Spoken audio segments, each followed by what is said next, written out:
Question from Miss Wilma Aquino. What is the effect of blowing to depression daw po?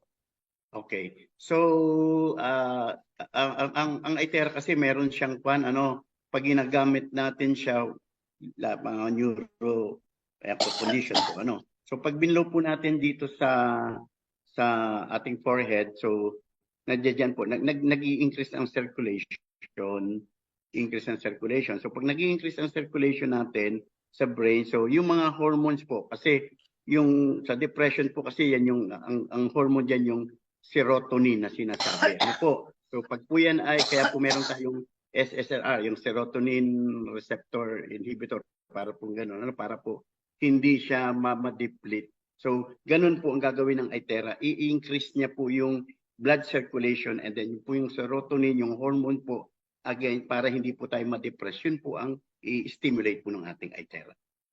Through increased oxygenation, increase blood flow. Yun po ang gagawin. All right. DM for more details.